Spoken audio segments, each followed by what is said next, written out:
Good day and welcome back to the Vitality Project. I'm Dr. Bob. Really pleased that you've joined me. I thank you for that. Yesterday, we shifted gears for just a moment. We were accentuating the relational context of our addictive behaviors, for one thing. So looking at our interpersonal relationships, our connections to others. And so we tied it to our addictions, as well as looked at how it is that our relationships relate to our success in sustained recovery. So both sides of the coin, addiction and recovery. And I give you an exercise. So I want to ask you, what did you discover?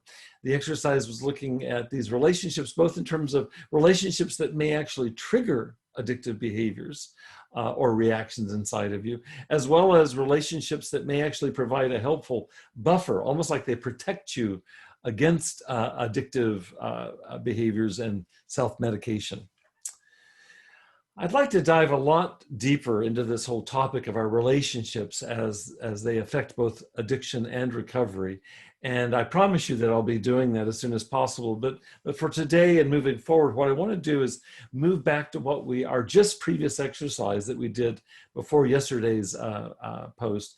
And in that exercise, we identified what we're calling the depressor fixer cycle. So let's go back to that.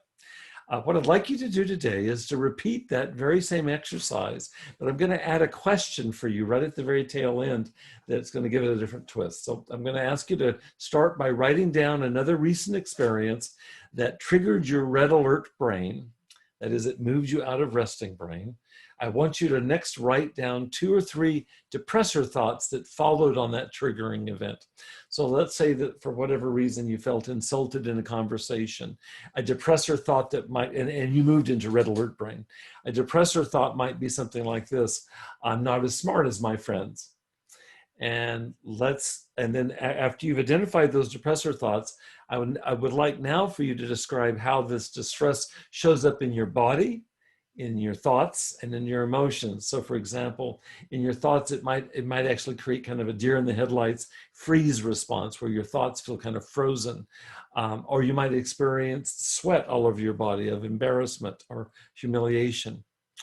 The next thing I want you to do, like in the previous exercise, is I want you to recall any fixer ideas that arose inside of you, some way to fix these awful feelings in your body and in your emotions. And so if we stick with this example, possible fixer thoughts might be, well, I'll just read more books. I'll get smarter.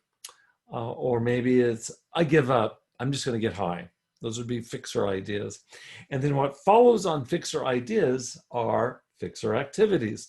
And I want you to make note of those as well. And so in this example, you might say, well, I gave up all my free time this past weekend so I could just study hard books to read. Okay, that'd be a fixer activity. Another fixer activity might be a very different direction. Well, I got high and I just checked out of the whole rat race altogether. Okay, I think you get the idea. And then the final piece of this exercise before the final question that I'm going to ask you is, I want you to note any depressor responses as this depressor fixer cycle wraps around to the start again. So remember, it started with the depressor thoughts. You got activated in red alert brain. You followed around till you come back through the fixer, and it actually comes back to the beginning again, and you're back in depressor responses. I'll give you an example or two here. Here's a depressor response to the end of this particular depressor fixer cycle.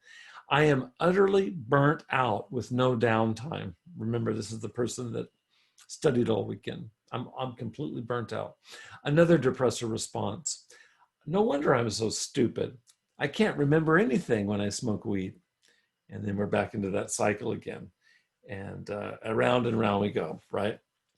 Okay, I promised you a question that would distinguish today's exercise from the previous one, which was virtually identical to this. I do hope you use another example because I want you to practice this skill. It's requiring some subtlety to get at this, right? Here's the question. I want you to ask yourself, after you've completed this depressor fixer map, what is it about these fixer ideas and fixer activities that kept them from working? So as with the example that I gave, There were fixer ideas that led to fixer activities. And the goal, what were they trying to fix? And were they trying to fix the unpleasant feelings, the distress I was experiencing? So why do you think they didn't work? Why did they backfire? I'd like you to address that question in your own words, and then we'll come back tomorrow and dive deeper into this whole depressor fixer cycle. Okay, let's see what comes up for you. I want to thank you again for joining me. Between now and then, when we meet again, I'd like you to stay safe, be well, and do come back and join me. Take good care.